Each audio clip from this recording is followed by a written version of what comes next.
I do accept that its day had come. We're here to talk about 20 years ago, the IRA statement when it said it was ending its armed campaign. How significant a move was that, Gerry, in your eyes? Well, it was hugely significant. If you consider that there has been 200 years of armed insurrections through various generations of Republicans, and this was saying it's over.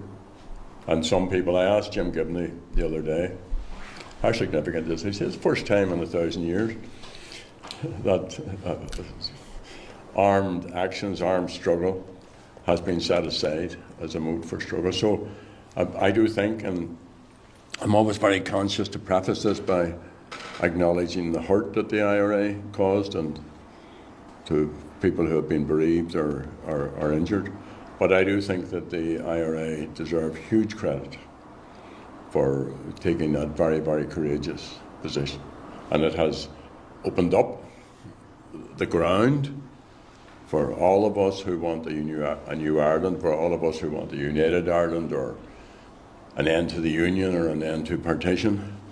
And it has also meant that there are, God knows how many people alive who would be dead.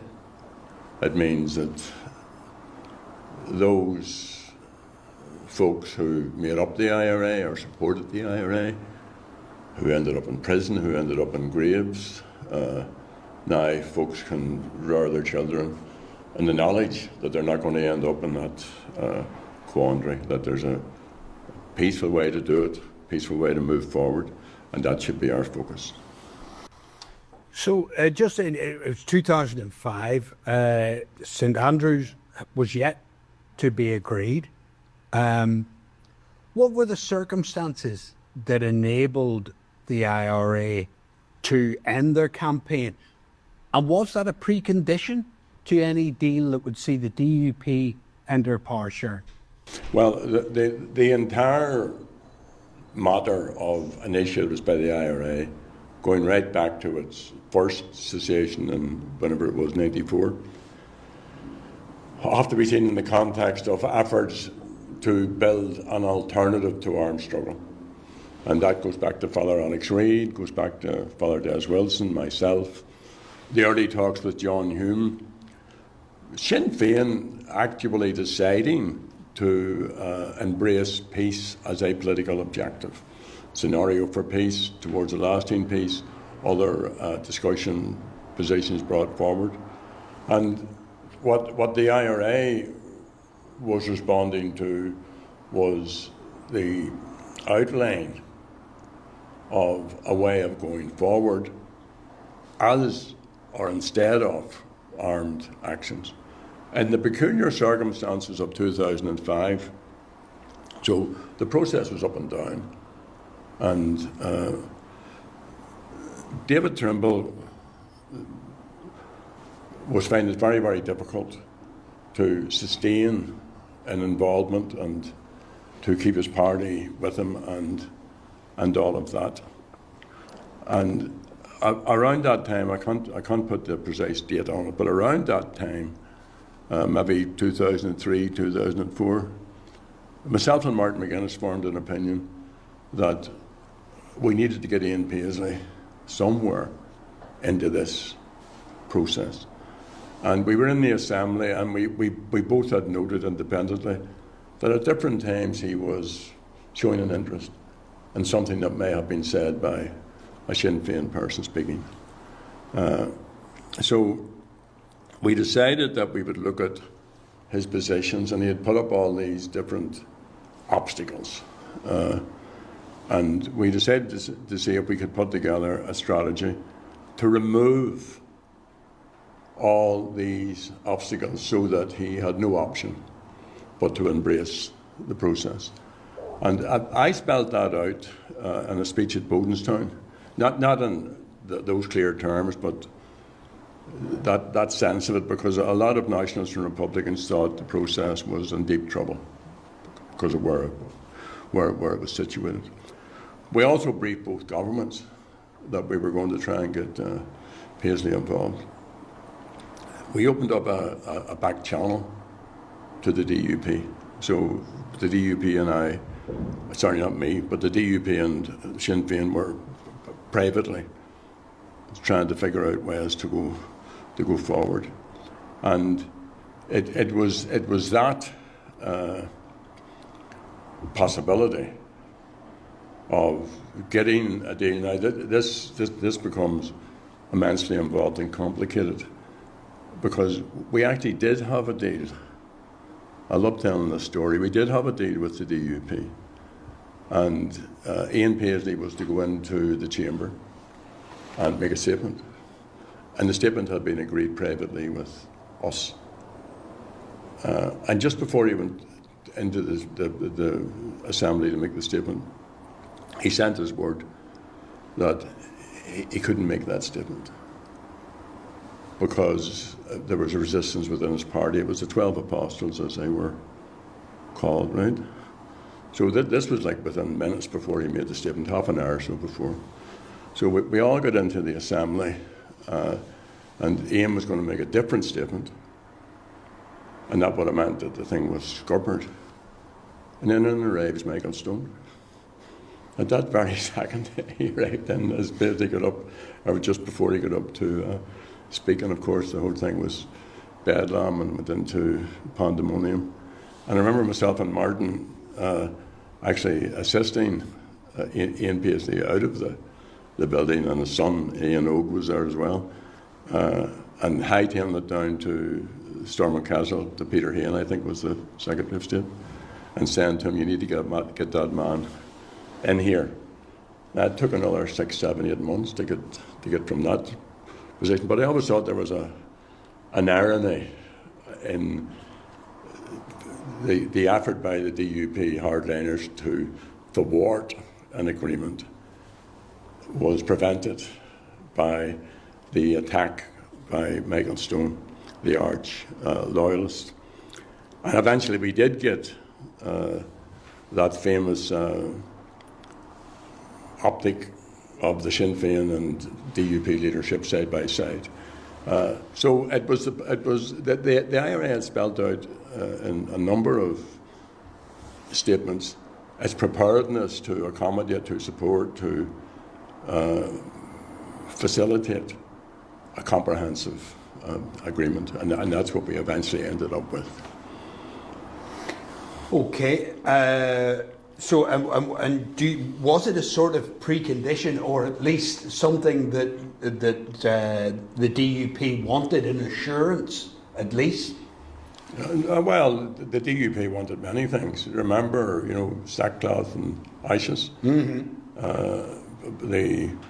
The policing issue was still to be resolved. All of the other parties had either acquiesced to or agreed to an inadequate policing and justice dispensation. Seamus Mullen, God rest him, famously said it was impossible to make any more progress on the issue. We made more progress on the issue. We stuck by the position that we were looking for. So that was an issue which had to be settled as well. But basically, I mean, the IRA statement speaks for itself. Shana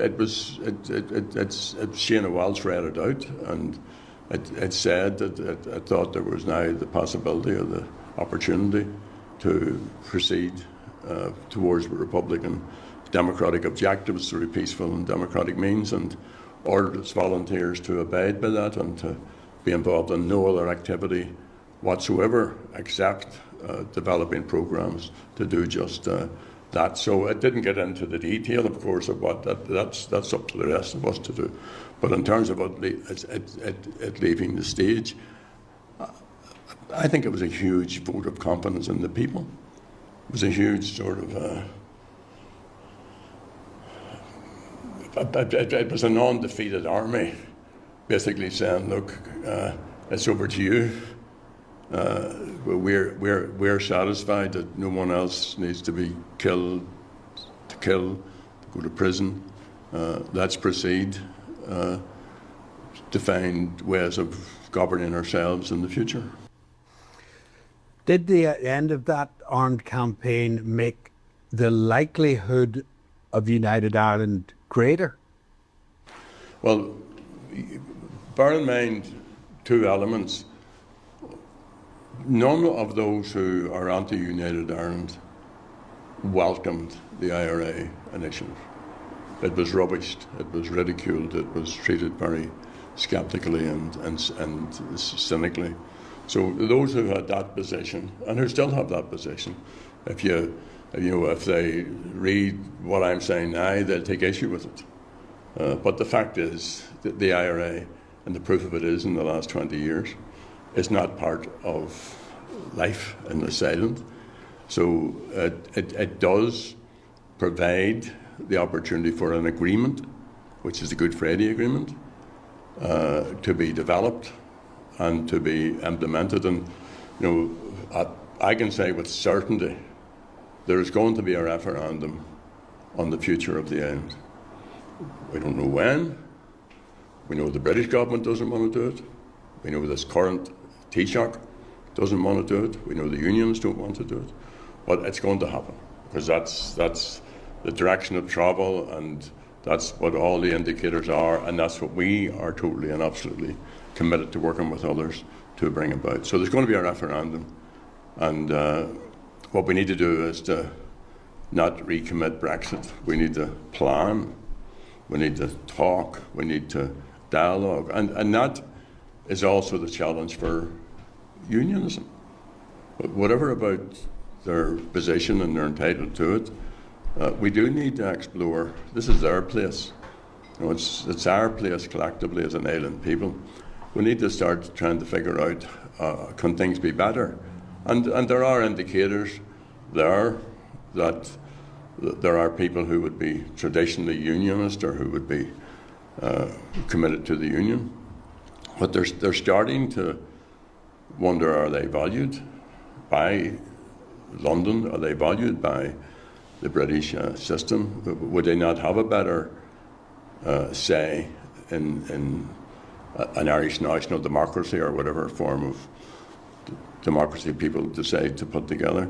So it's all to play for, and it has advanced considerably, and you could argue that the question of unity of the future, and then the related issues, whether it's what type of health service do we need, what about a single island economy, what about public services, what about flags, emblems, all of that.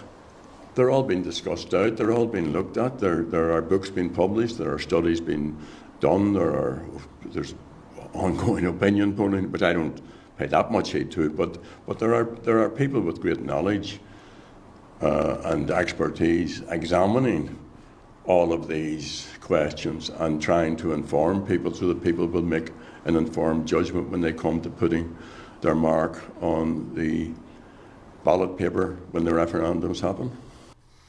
You say that the prospects or the momentum behind the goal of unity has advanced considerably. Is there an acknowledgement? Would you acknowledge that much of that momentum has been driven by Brexit and by a British government own goal? I think Brexit was a moment of time, and it clearly did open people's eyes to how little the British government cares about this part of the world. But if you consider the Brexit result here in the north was against Brexit, and that was ignored by the British government. The DUP campaigned for it, and they ignored they call themselves the Democratic Unionist Party, they ignored the democratic will of the people. So I do think it was a particular moment, but I don't think it's solely the reason why more and more people are looking at the prospects, the more positive potential of an all-Ireland arrangement. Remember, before Brexit, there was the economic worth of the border had faded ages before, But after the Good Friday Agreement, there were all island arrangements in agriculture and industry and commerce and other arrangements. And it looked as if that was going to be done away with. It looked as if there was going to be a hard border. And I think that the fight back, and we were very much part of it, to prevent that, shows the strength of popular opinion, including within some elements of unionism, particularly within the agricultural and farming sector. So, and also I think that people, time moves on, and unless you or your family have been personally affected by the conflict, unless you have lost a loved one or been injured, it moves on, and there are now, I suppose there are now folks who were children during the Good Friday Agreement are now having children themselves. So that's the way life is, and that's a good thing. So people value the peace. They actually don't take it for granted. The young people might, and I don't think that's a problem, them taking it for granted, by the way. But the rest of us who've been through it, a lot of people started to get a bit concerned that things could go backwards. And in my humble opinion, things will never go backwards. It's forwards all the way. Again, you say that the project has been advanced considerably. That would support the argument, some might say, that the IRA campaign was an impediment to United Ireland, one of the greatest impediments. And I'm sure you're familiar with that argument. How do you respond to that? Well, I resist the temptation to refight the war. It's over, so people can make whatever judgment they want. What the IRA, if it did nothing else, showed that the British could not rule this place on their terms, that the Unionists could not rule this place on their terms. And the IRA could not have done that unless it had very sizable support from a section of the people here. So it isn't all just down to the IRA. I mean, I know lots of people who were involved in resistance their entire lives and never looked at a gun, never picked up a gun, weren't part of the IRA, but they were just had a sense of themselves as Irish people, and they weren't going to bow the knee, and they wanted to rear their children in freedom and peace and equality. So I don't accept that the IRA was an impediment to unity. I do accept that its day had come, and it was gracious enough to also accept that and to exit stage left. And now it's down to the rest of us and anybody else who has a view of the type of future we want. It's up to us. We're going to be the people that shape the new Ireland. We're going to be the people who are going to be able to write our future. Not many people get the opportunity to write the future. We can write the past in whatever way we want, depending on our take on it, but we now have an opportunity to write our own future. And what do you believe became then of the IRA after that announcement in July 2005? Well, a lot of what would be former IRA people joined Sinn Féin and were welcomed into Sinn Féin. A lot got a life. A lot got involved in getting an education, all the normal,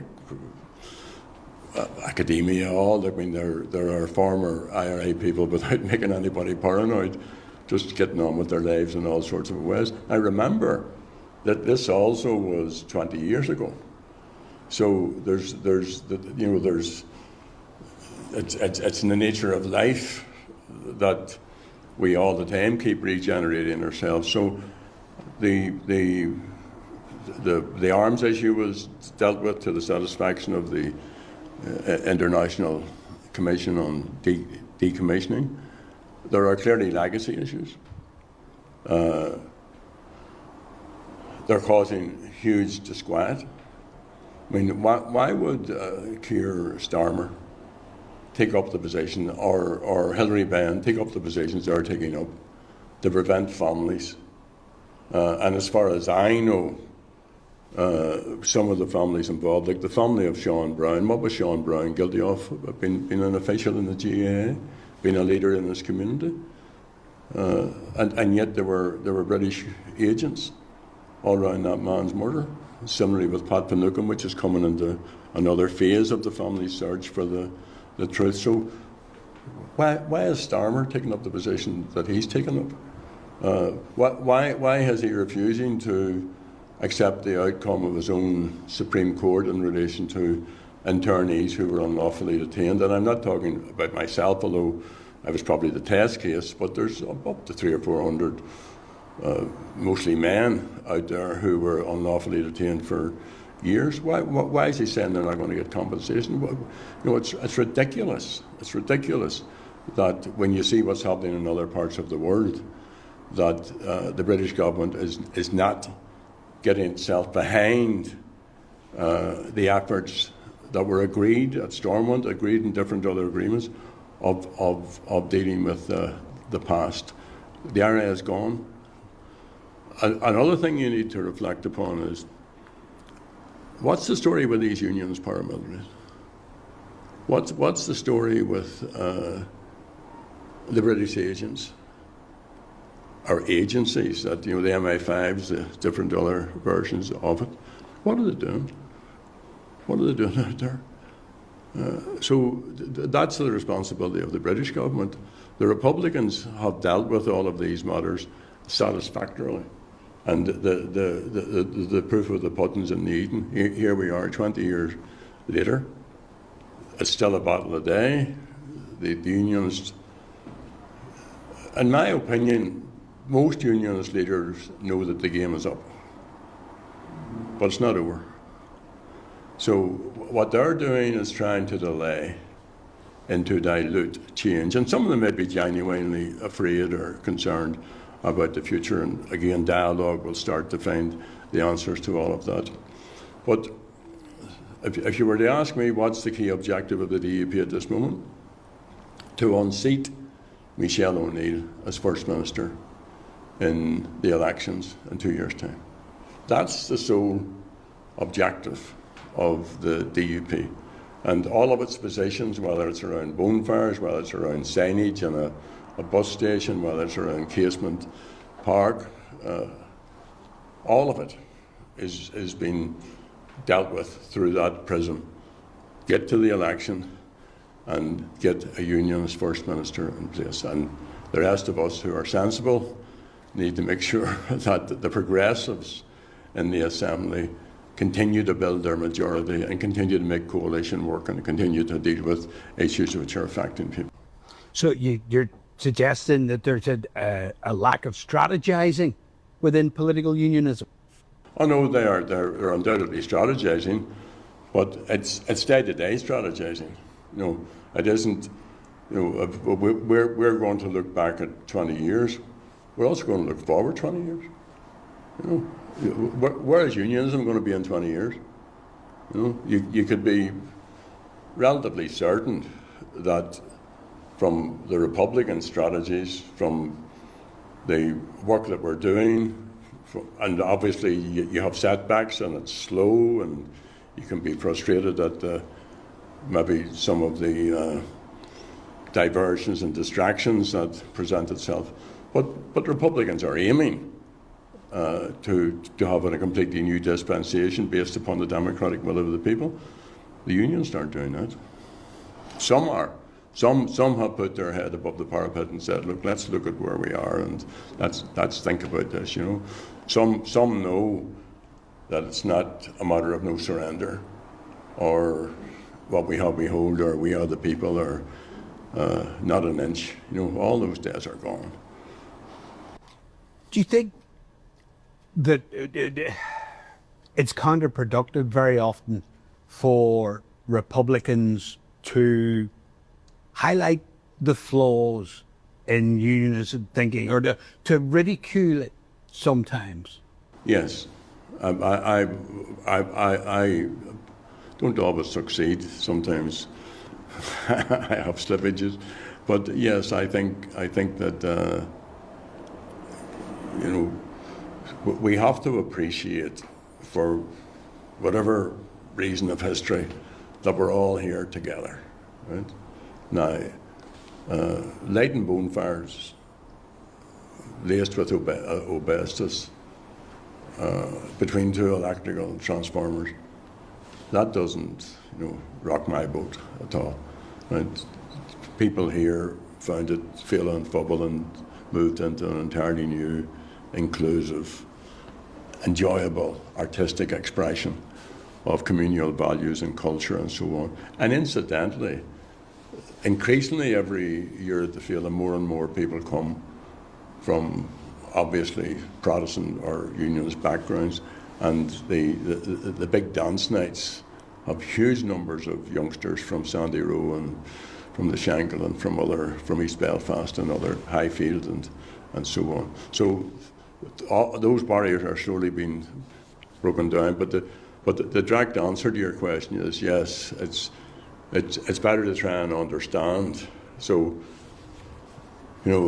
clearly the band's culture, the uniforms, the music, and I like the music, and all that goes with it.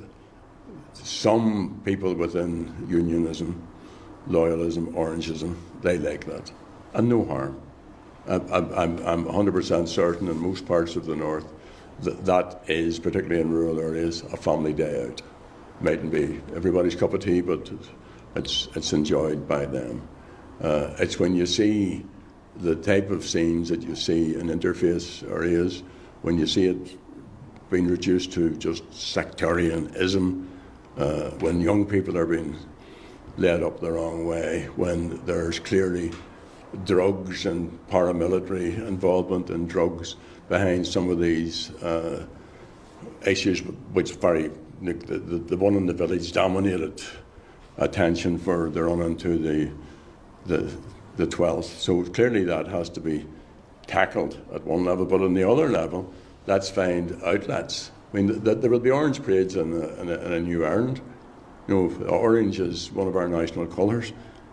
So we have to find ways of accommodating all of that and not interfering with all of that. At the same time, we need to make sure that everybody stays within the law. Okay, just to explore your fondness for Orange Band music briefly. Any particular tunes, I think, rather than the lyrics that you'd like to cite? Well, I don't think the Sash is a sectarian song. I am a loyal Ulsterman just come across the sea, and for singing and for dancing, I make good company. It's played in a provocative way, and it's played outside places of worship, outside chapels, outside masses, and so on. So, it could be any sort of invasion of people's space will become provocative and annoying. This may sound perverse to some people, but do you envisage, or would you like to see a day when the Orange men are welcomed back up the falls where they once paraded? Well, I'm not so sure how much they were welcomed, but they were certainly tolerated, and I want to see a situation where, for those who are into marching, that it can be done without in any way offending anyone, and that we can all just tolerate it and get on with it. What is it? 1 day, 2 days, 3 days? That's get up. But the Orange still refuses formally to talk to Sinn Féin. I mean, it's ridiculous. So there's a big job of work, and how can you blame kids who get sucked into that stuff when their elders are not setting a better example? I mean, I would, and I'm sure Michelle O'Neill and others who are in leadership at this time, I'm sure Paul Maskey, the MP for West Belfast, and others, would be only too pleased to talk to the Orange. I mean, the Orange men have been invited into Áras Ó Conaoile, and there's an open invitation for them to come and take part in Féile and Fubble. So I mean, they need to get their heads straight, that they have nothing to fear from anybody here. One of the best Orange parades out is the one in Rosnowla. And I remember listening to Radio Ulster one day, now this is a good long time ago, it was during the Garvaghey Road disturbances. And while all the mayhem was going on in Garvaghey Road, there was a family day out eating ice cream up at Rosnowla. And the worshipful Grand Master of the lodge there was asked by the Radio Ulster presenter, why was that so? And he said, well, up here we don't threaten anyone. And I thought that was honest and insightful. So let's get our act together. We've dealt with so many issues, including the issue of contentious parades, that they're now, it's the temperatures, it's moved on to bonfires, but there's not the same. That there might be an effort to recreate tension around the parades, but thankfully that has been dealt with. So let's talk about all these things. If they want to go anywhere, or I want to go anywhere to provide any sort of exhibition or to celebrate whatever I want to celebrate, let's talk about it all. Okay, just to return to the 2005 announcement, like a decade later, following the McGuigan murder in the Short Strand, the Chief Constable said that the IRA Army Council was directing Sinn Féin. How do you respond to that assertion? Well, the Army Council never directed Sinn Féin, and if you go through anything I've ever said about this, going right back to my decades in leadership, we took our own decisions in Sinn Féin. The Ardash of Sinn Féin is the supreme authority within the party. It's open. It's where the leadership's elected. It's where policy is debated. It's where strategy is agreed. So that's all nonsense. There are lazy journalists who talk about Connolly House, and Connolly House has been closed for long enough now. Look around at Sinn Féin, the largest party on the island of Ireland, the largest party in the north. Michelle O'Neill as the First Minister, a woman, Republican woman from County Tyrone. Mary Lou leading the opposition in the Dáil, a plethora of MPs and MEPs and so on. So Sinn Féin is open, democratic, vibrant, and heading to bigger and better things in the future. Okay. Finally, in April 2005, you made a speech, an Easter speech, I imagine, in which you asked or appealed to the IRA to leave the stage and to end its campaign. What would you say to those who suggest you already knew the answer to that question, that you were engaging in show business or even worse, sock puppetry of some sort? Well, I wasn't. I couldn't have foreseen the outcome.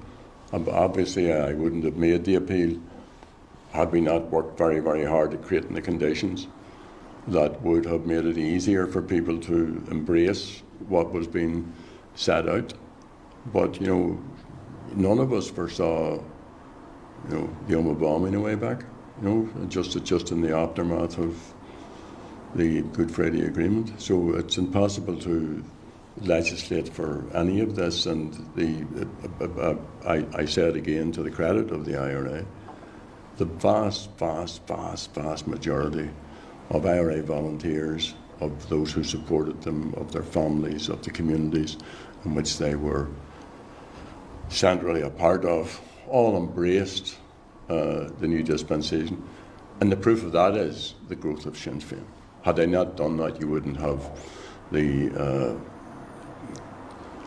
type of organisation, the type of democratic dispensation that there is now within, the independence or the New Ireland, and outside of Sinn Féin as well, contingent is stronger than it's been at any time.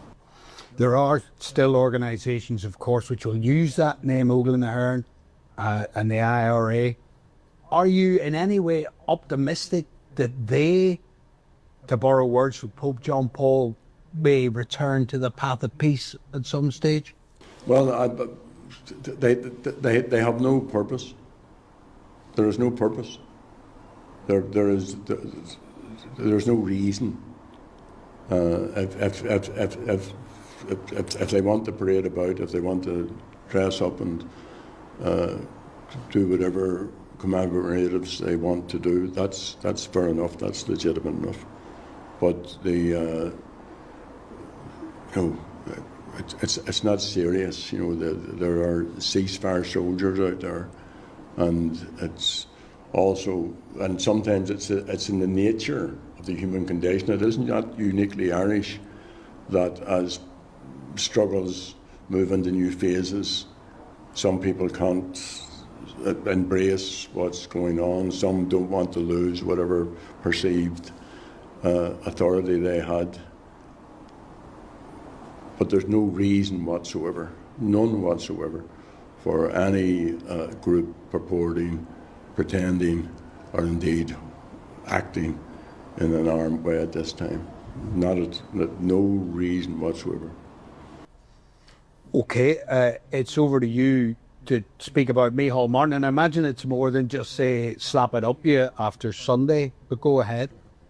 No, I was actually, to take you off on a complete distraction, I thought the commentators who spoke about Cork collapsing didn't give due credit to how Tipperary outhurled them. They didn't play in the second half because Tipperary wouldn't let them, and Cork are a good team. So I value the GAA, Gaelic Games, immensely. No, Micheál, I think, has got himself caught in this position, and he's on Taoiseach. So any Taoiseach, any person who has that responsibility has to plan for the future. We all know that they've just released different propositions for dealing with the economic and other difficulties. So we all know we have to plan for the future. He says this government will not plan for the future of Ireland in its term. Now, he needs to think about that. I mean, what signal does that send to the unionists? What signal does that send to those of us, like the SDLP, are doing some useful work with its work on Irish unity? Sinn Féin have a commission which actually shows that people want to talk about the future, want to come together. All the events that are organised, all the hearings are very, very, very successful. There is no problem getting people to come and sit in panels or to talk from an expert position on whatever the issue is that's up for discussion. Citizens' assemblies work. They're broadly popular. They're very democratic. They allow people to be informed and to inform others. So that's what he should be doing as an Taoiseach. The Shard Island does good work. That's fair enough. But he himself says it's not about Irish unity. So let it get on with, and I would support that. Let it get on with investing in good causes. But let's not turn our backs on the opportunity that we now have. When I spoke earlier on about that the movement, I use it in the broadest term possible. So it stretches from people who have set up podcasts to Ireland's Future, to Ria Varadkar, to others in the different parties in the South, to the SDLP, to ourselves, to people in Britain, to people in America, all trying to inform themselves and to prepare for the future.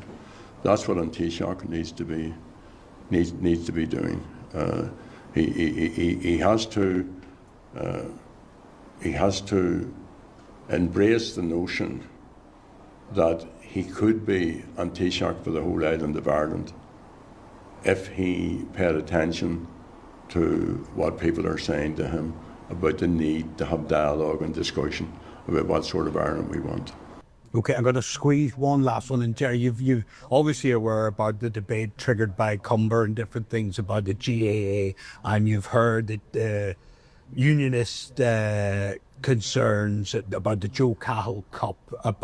Do you think the GAA has anything to apologise for in that regard, and can do anything to assuage those concerns that unionists have?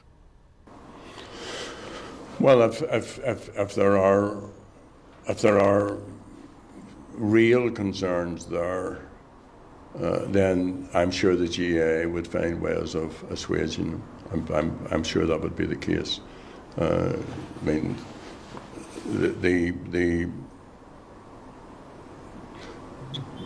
the history of the island, hurling was illegal. Gaelic football was illegal. Camogie was illegal. It's not that long that you wouldn't have worn a GAA Gansey in the centre of Belfast. It's not that long that if you had a kit bag or a pail of hurdles in the back of the car and a couple of slithers, that you'd be on the side of the road being gone through. So the GAA is part of all of that. It is the finest amateur sporting organisation in the world. It's tremendous. And it brings people in, and it's truly non-sectarian.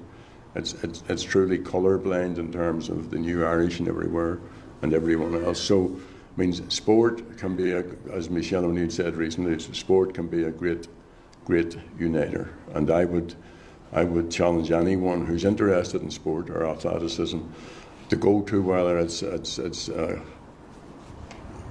juvenile or whether it's at the very highest level, at All Ireland level, to go to a hurling, a camogie, a women's football, or a hurling game, and not be uplifted by it. It's just tremendous. Okay, thank you, Okay, Gerry. John, thank you.